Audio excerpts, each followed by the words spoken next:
Ok, du coup les gars, nouvelle vidéo. Dans cette vidéo, je vais vous parler de Yomi Denzel. Je vais vous expliquer comment est-ce qu'il génère plus de 2 millions d'euros avec son accompagnement. Donc c'est 2 millions d'euros par mois. Et il a généré plus de 50 millions d'euros depuis ses débuts. Pourquoi est-ce que je vous dis qu'il a généré plus de 50 millions d'euros? Tout simplement parce qu'il l'a expliqué dans une vidéo et c'est pas étonnant. C'est un des plus gros infopreneurs du marché francophone dans la niche du business en ligne, dans le e-commerce. Donc voilà, d'étudiant fauché à 500 millions d'euros, mon histoire, il y a la vidéo sur YouTube, ça fait 2 ans qu'elle a été postée, donc depuis il a dû générer encore beaucoup plus d'argent, à savoir que bah, là le dernier lancement je crois qu'il a fait plus de 2 millions d'euros, et il a eu beaucoup de critiques aussi sur son dernier lancement, donc voilà. Et si on regarde la vidéo, là je sais pas si vous allez la voir, mais... Par exemple. Moi, j'ai toujours dit. Ah, tu dis tes chiffres? Ouais, j'ai toujours dit. Mais Sérieux? justement, là, c'est la première fois que t'as pas mis à jour. Ouais. Et tu vas dire, Tu peux dire là? ma fortune. Non, genre, Non, combien tu fais par mois et tout? Oui, je dis. Mais là, justement, ça me faisait marrer parce que les gens sous-estiment de ouf. Ouais, vas-y, dis. Le mois passé, j'ai dû faire entre 2 et 3 millions. Waouh. Putain, y'a personne qui fait ça sur les business en ligne, c'est ouf. Pourquoi vous voulez pas dire quoi? Donc voilà, ça c'était il y a 34 semaines déjà, donc ouais, il génère de l'argent. Euh, et il génère de plus en plus, que ce soit avec peut-être pas forcément avec son accompagnement, mais dans ses autres business, il fait que de grossir. Euh, donc, euh, donc voilà. Donc passons directement au vif du sujet. Je vais vous expliquer différentes choses, un peu comme dans les autres vidéos. Comme j'ai dit dans la vidéo précédente, j'ai présenté la stratégie d'Antoine Blanco. Je vais essayer de faire une vidéo par jour. Je vais toujours vous parler de la stratégie organique, de la stratégie en pub et parfois des petits bouts en rapport avec les lancements qu'ils ont fait. C'est pas le but dans cette vidéo. J'avais fait une vidéo sur Iman Gadzhi qui était ciblée sur son lancement. Là, c'est vraiment pour expliquer sa stratégie de base et essayer de vous donner des conseils applicables que vous pouvez directement réimplémenter dans votre propre business de coaching ou dans le cas où vous êtes growth operator, directement l'appliquer avec vos propres clients. Donc, déjà qui je suis, je m'appelle du coup Nicolas Erny, j'ai deux activités différentes qui sont infoproduit.io et InfoSecret. Infoproduit.io, on accompagne des coachs comme Méthode Anonyme, comme Maxime Yedez, comme Orlan Imbert, comme j'ai accompagné Cédric Lifestyle par le passé, comme, je sais pas, Roderick Make It, bref, une multitude de coachs. On a eu des résultats qui étaient plutôt pas mal, donc par exemple avec Méthode Anonyme sur l'année passée. D'ailleurs, il faudrait que je update ces docs parce qu'on a généré encore d'autres revenus depuis, que ce soit avec Maxime, que ce soit avec Brian. Donc voilà, et ensuite j'essaie de reprendre mon petit stylo, j'ai différents élèves comme Maël, comme Paul, maintenant il y a aussi Axel, normalement il y a Benjamin qui devrait prendre un accompagnement aussi avec moi. C'est pas encore quelque chose que j'ai beaucoup développé. Pourquoi? Tout simplement parce que j'ai préféré prendre qu'un tout petit nombre d'élèves, des élèves avec lesquels je savais que j'allais obtenir des résultats, pour obtenir les meilleurs résultats possibles et faire en sorte de ne pas vendre du rêve tout simplement, parce qu'il y a tellement d'infopreneurs qui vendent du rêve. Donc voilà, Maël, ça a été le premier. Bon, là, j'ai mis un screen avec 20 000, mais il a généré déjà plus de 40 000 euros avec Nicolas. Il a généré à peu près 10 000 euros par mois minimum. Et il y a eu des mois jusqu'à 14 000, si je dis pas de bêtises, jusqu'à 18 000. Donc voilà, ça c'était en l'espace d'à peu près 40 jours, quand il a commencé à travailler avec lui, à savoir qu'il touche 40%. Donc il touche 40% sur Nicolas Corsetti, donc ça lui permet quand même d'avoir des bons revenus. Ensuite, il y a Paul, qui est un très bon ami à moi, qui d'ailleurs avait rencontré Iman Gadzhi, qui lui aussi génère enfin, a commencé le growth rating et commence maintenant à générer des revenus. Il a comme client James Ramonas, Fable Super Dad, un truc comme ça. Et je crois qu'il a encore d'autres clients, mais il faudrait que je recheck avec lui. En tout cas, il commence à progresser bien. Et Axel, là, il est justement sur ses premiers contrats. Axel partait de plus loin avec moins de connaissances. Donc voilà. Mais passons directement au vif du sujet. Donc, comment est-ce que Yomi Denzel génère son argent déjà avec sa stratégie organique? Donc, parlons uniquement de ses organiques, c'est-à-dire son compte YouTube, son compte Instagram, son compte TikTok, les plateformes qui ne lui coûtent pas d'argent quand il s'agit de poster. C'est pas des publicités, c'est vraiment de l'argent. C'est vraiment des plateformes où il peut poster gratuitement. Ça veut pas dire qu'il dépense pas en prod sur les vidéos, etc. Forcément, il dépense. Mais par contre, la plateforme ne lui coûte pas d'argent lui-même. Donc, il y a déjà parlons de YouTube.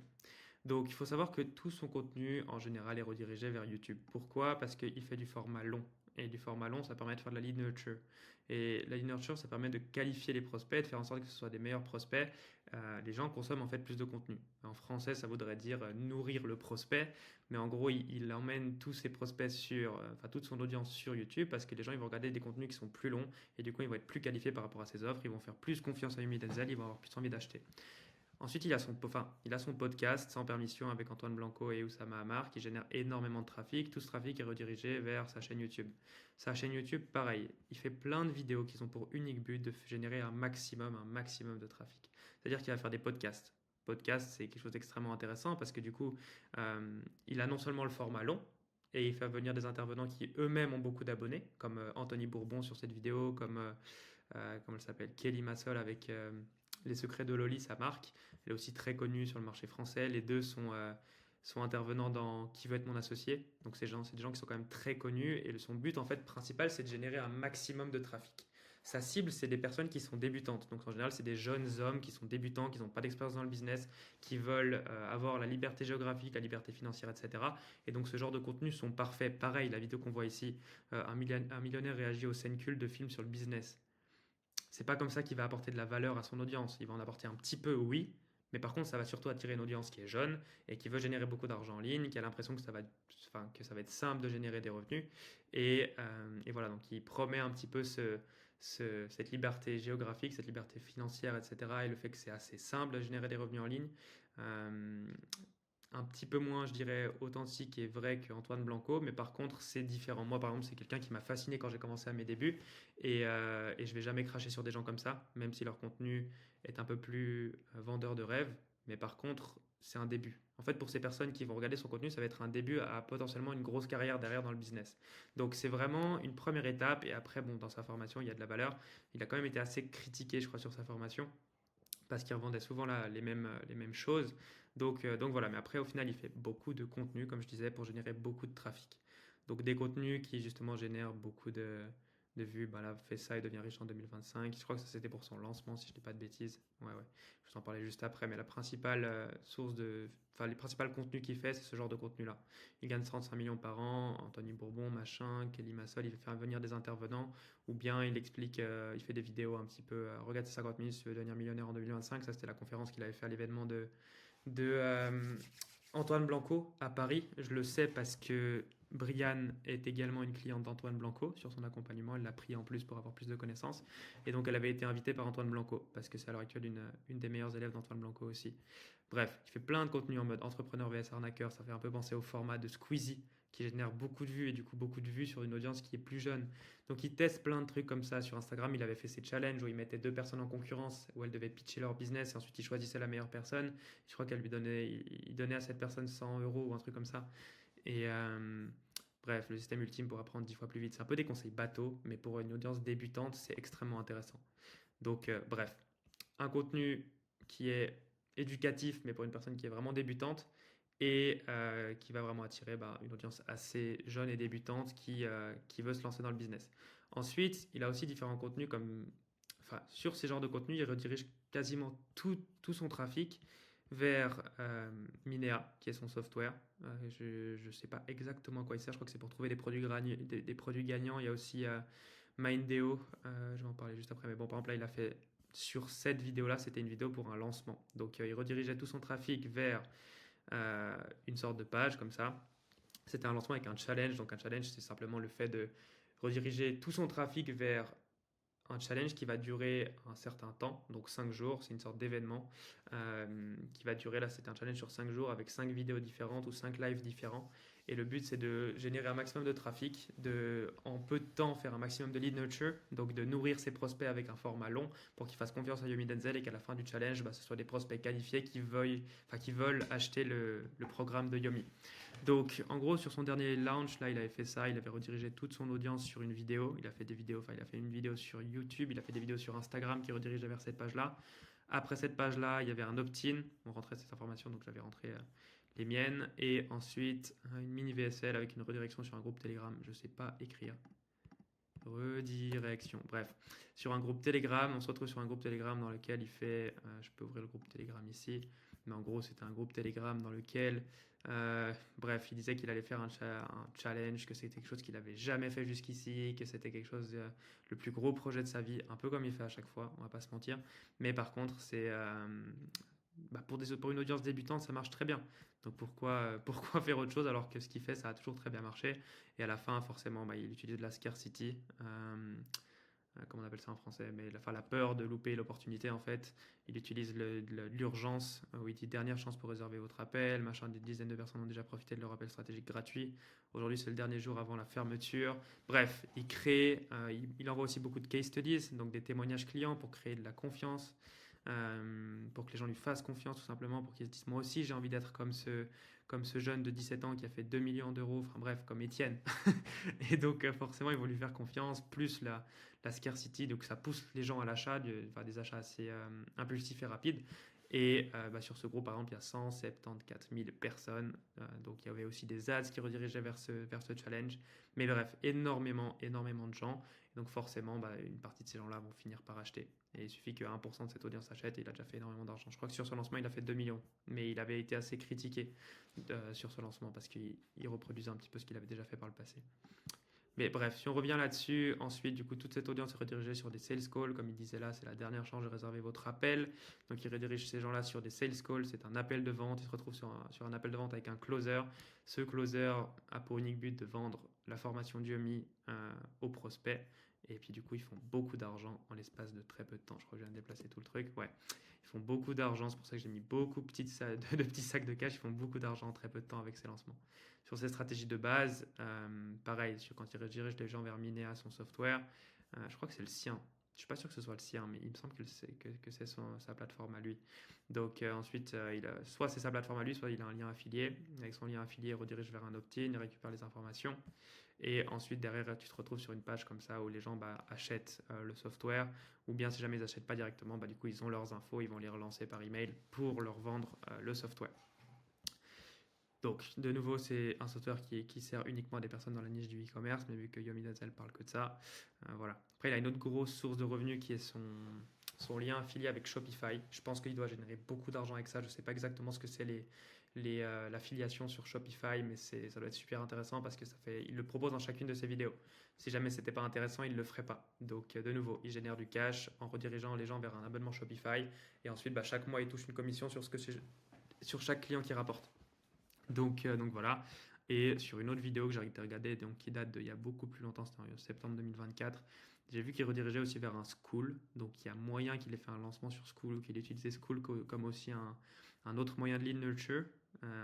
Super accent anglais, mais un autre moyen de nourrir ses prospects de contenu et du coup qu'il lui fasse confiance. Tu te retrouves sur un Skool comme ça où il y a quand même 15 000 personnes.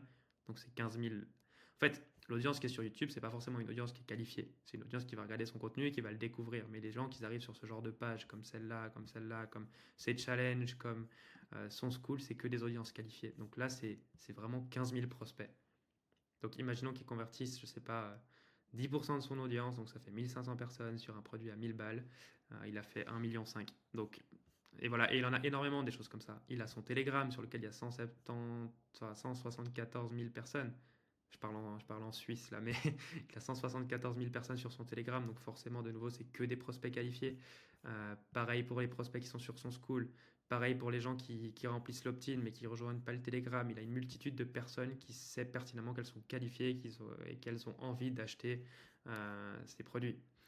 Ensuite, donc là, on parlait vraiment au niveau du contenu, de la redirection du contenu YouTube, mais vous allez voir que c'est très important parce que tout le reste de son contenu, que ce soit Instagram ou que ce soit TikTok, redirige vers son YouTube.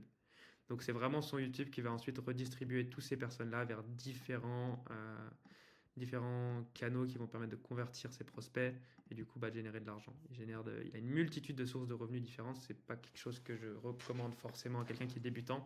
Après, comme c'est Yomi Denzel, forcément, peu importe ce qu'il va faire, il va générer de l'argent avec. Mais je pense que la stratégie d'Antoine Blanco est plus adaptée à un profil débutant. Je vous invite à aller voir l'autre vidéo que j'ai faite hier sur Antoine Blanco.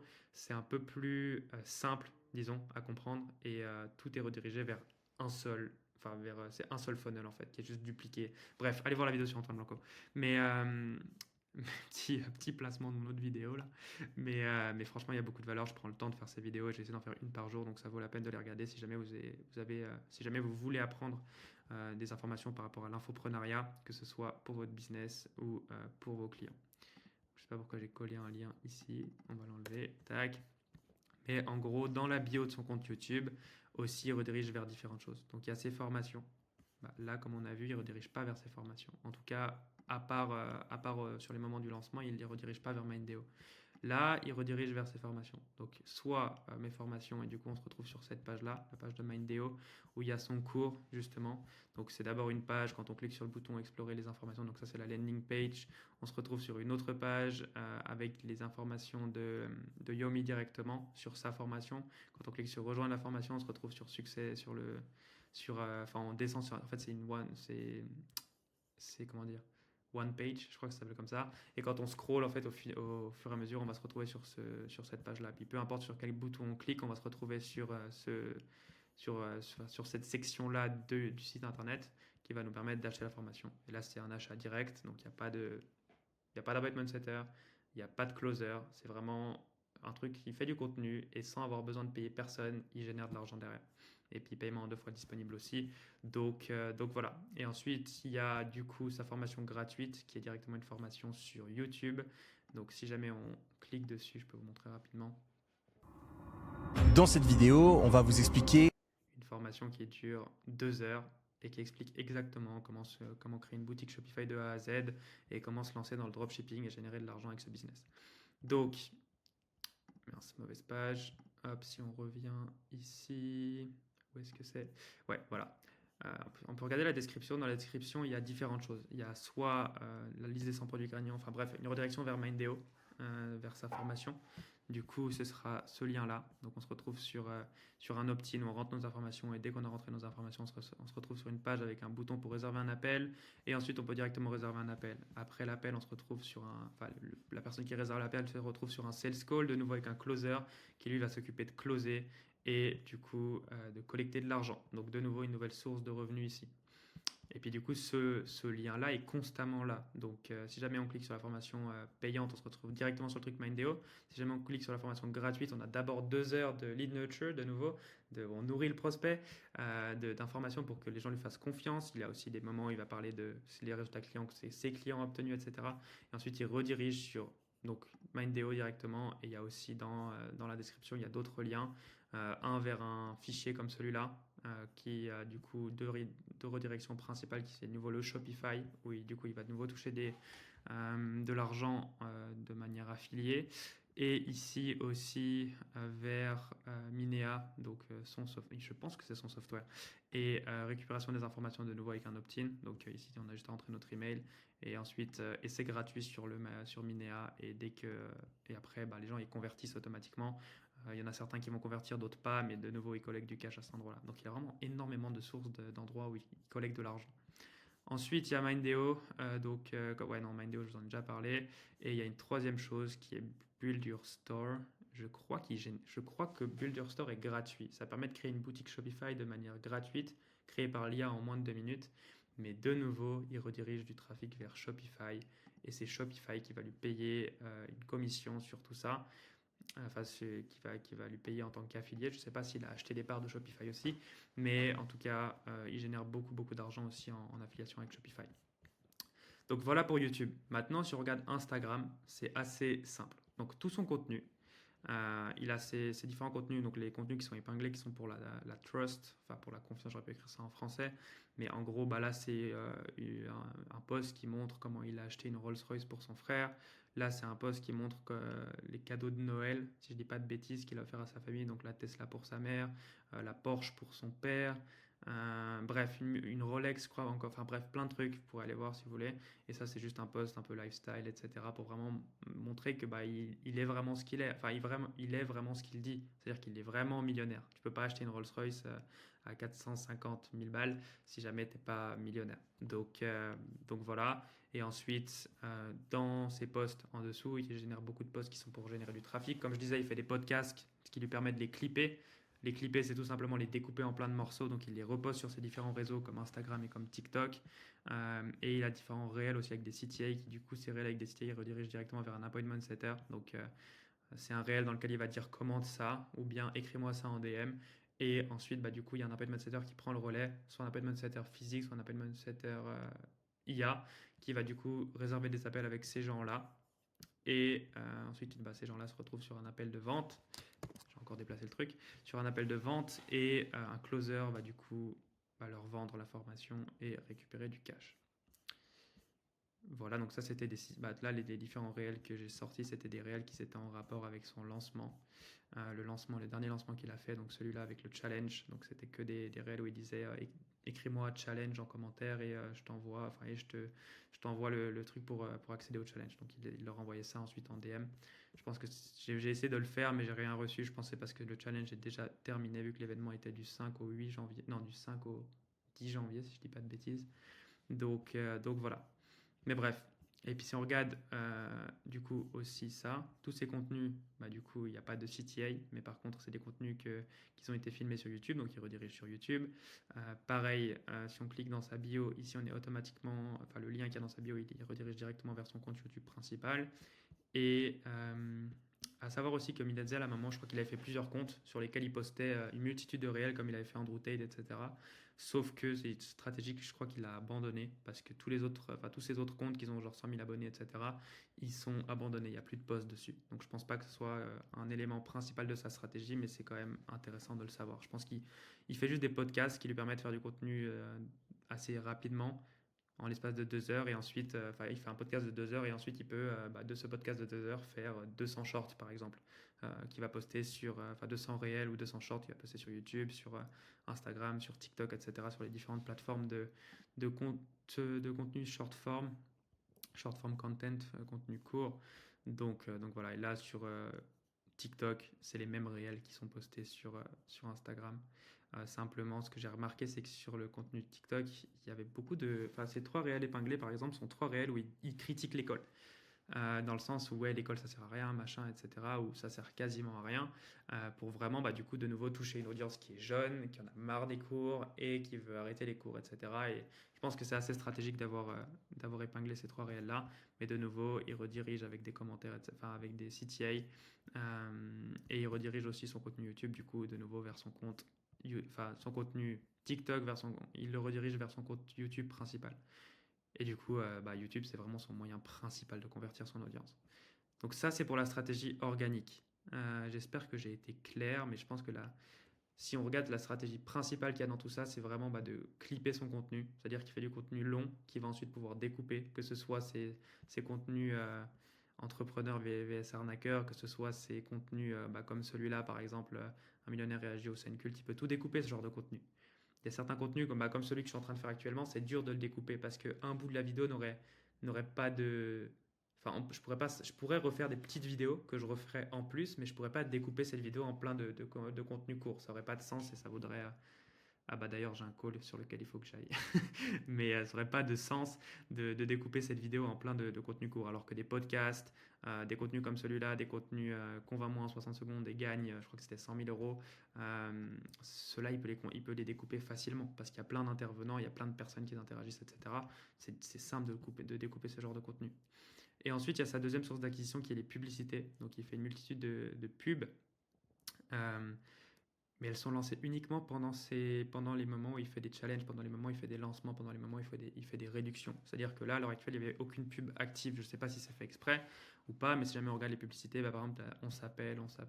Toutes ces publicités, c'était des publicités qui étaient lancées juste après. C'est des publicités de retargeting, donc qui s'étaient lancées juste après son challenge. Il y en avait aussi avant, il y en avait pendant, etc.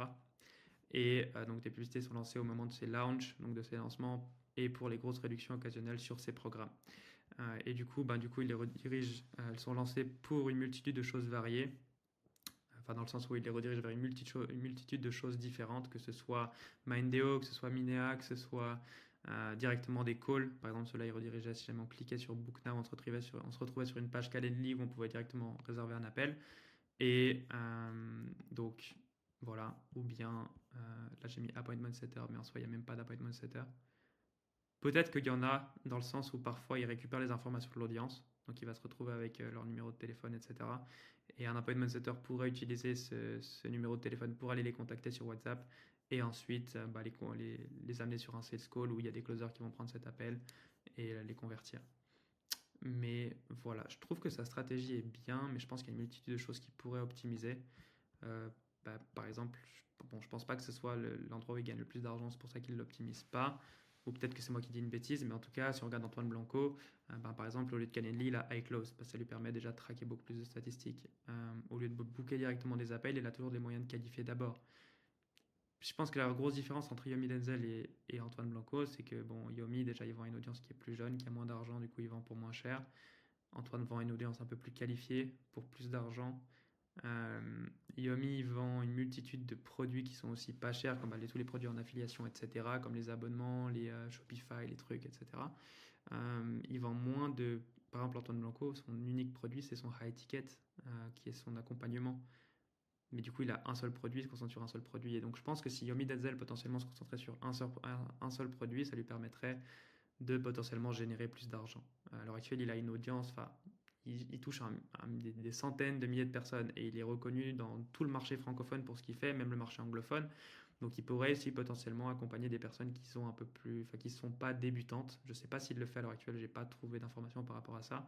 Mais il pourrait aussi aller toucher des personnes plus compétentes, des personnes qui ont plus d'argent, et du coup potentiellement les aider à aller chercher encore plus d'argent, à scaler leur business, mais du coup avec un accompagnement qui serait plutôt 10 000 euros plutôt que 1 000 euros, en créant potentiellement une deuxième chaîne YouTube, comme il a fait par exemple Iman Gadzhi avec sa chaîne Iman Gadzhi Business.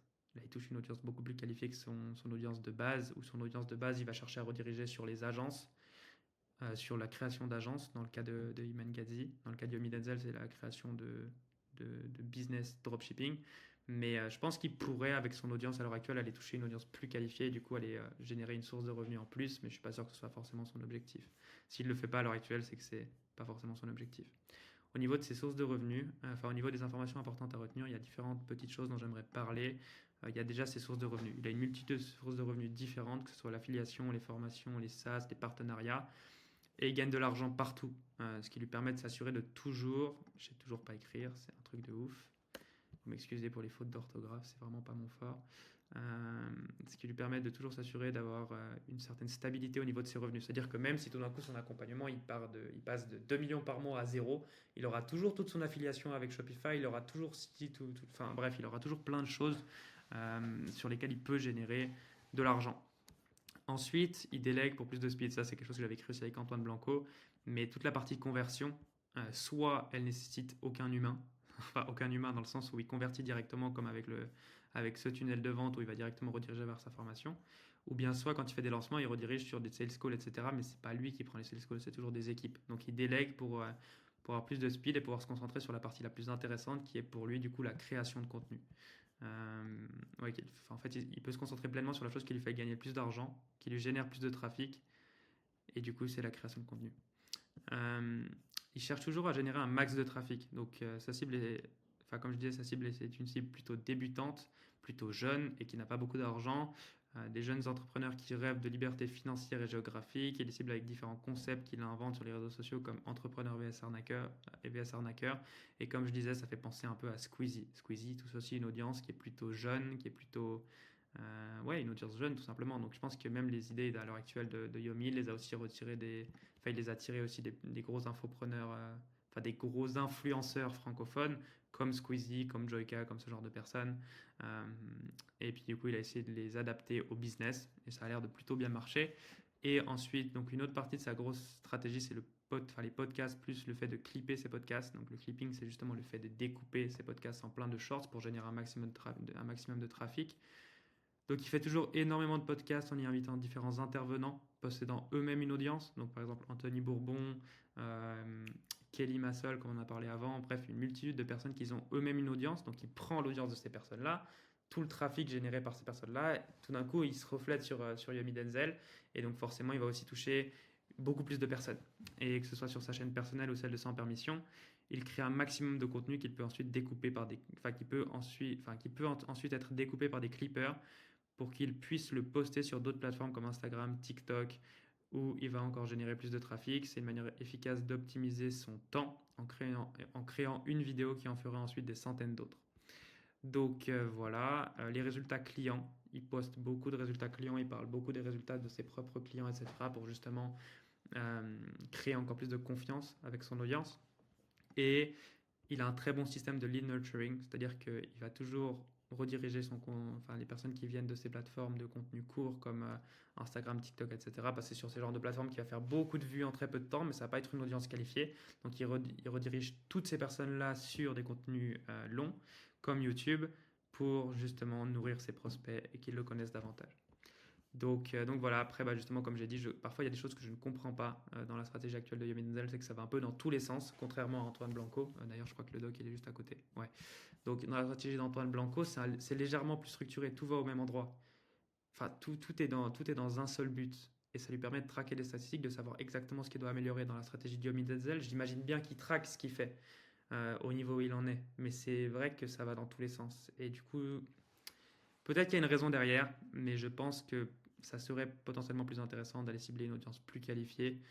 Surtout maintenant, depuis le temps qu'il fait ça, je pense qu'il aurait largement la capacité de switcher, un peu comme Alex Hormozy ou des personnes qui génèrent vraiment un trafic beaucoup plus riche, beaucoup plus qualifié, quoi. Donc voilà. Mais en tout cas, j'espère que cette vidéo vous aura plu. Si jamais vous avez eu de la valeur, n'hésitez pas à me le dire. Et n'hésitez pas à vous abonner. Comme j'ai dit au début de la vidéo, je vais essayer de faire une vidéo par jour pendant le mois de mars.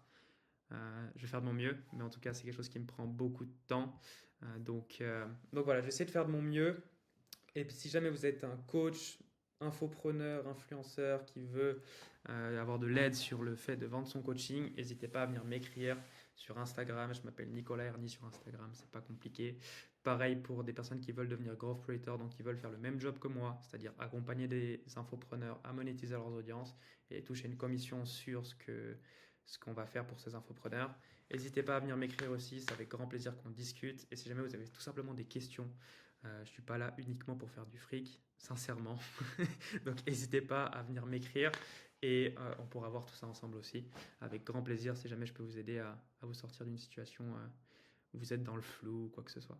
Donc merci d'avoir regardé la vidéo et puis on se voit demain pour une vidéo sur Jayden Lamar. C'est un mec sur le marché anglophone qui est techniquement aussi growth creator. Il fait à peu près la même chose que moi. Il accompagne des coachs et il les aide. Donc ça peut être une vidéo assez intéressante si jamais que tu sois infopreneur ou que tu sois growth creator, ou que tu sois opérateur de croissance, growth creator, on appelle ça comme on veut, ou bien scale, bref, peu importe, mais voilà, je pense que ça peut être une vidéo intéressante. Donc voilà, en tout cas, je vous souhaite une bonne journée ou une bonne... Mais je dis tout le temps la même connerie à la fin des vidéos, mais voilà, merci en tout cas d'avoir regardé la vidéo, et puis à demain pour la prochaine.